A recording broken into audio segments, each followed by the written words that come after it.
समं काय शिरो ग्रीवं धारयन्नचलं स्थिरः सम्प्रेक्ष्य नासिकाग्रं स्वं दिशस चानवलोकयन्।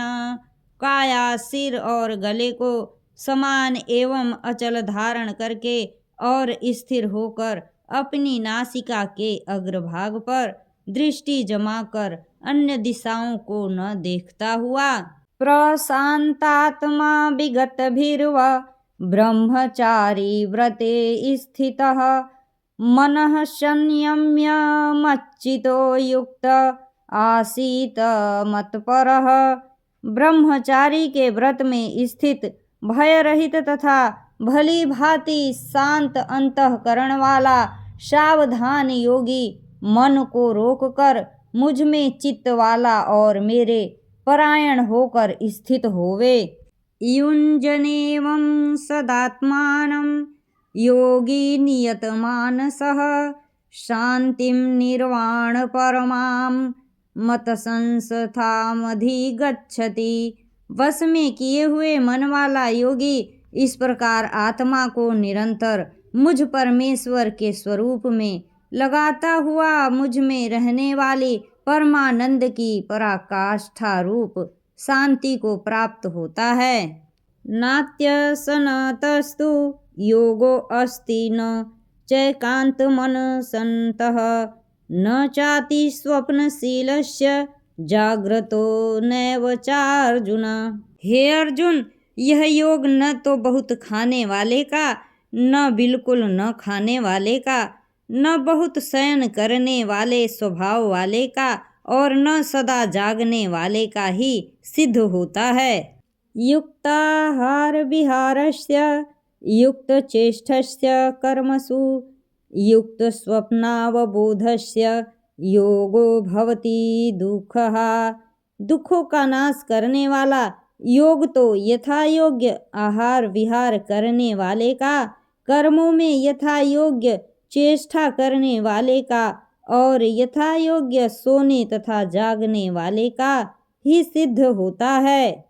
यदा विनियतं चित्तमात्मन्येवावतिष्ठते निःस्पृहः सर्वकामेभ्यो युक्त इति उच्यते। तदा अत्यंत वश में किया हुआ चित्त जिस काल में परमात्मा में ही भली भांति स्थित हो जाता है, उस काल में संपूर्ण भोगों से स्पृहारहित पुरुष योग युक्त है, ऐसा कहा जाता है।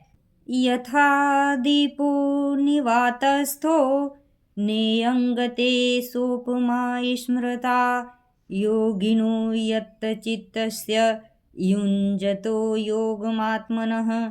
जिस प्रकार वायु रहित स्थान में स्थित दीपक चलायमान नहीं होता, वैसे ही उपमा परमात्मा के ध्यान में लगे हुए योगी के जीते हुए चित्त की कही गई है।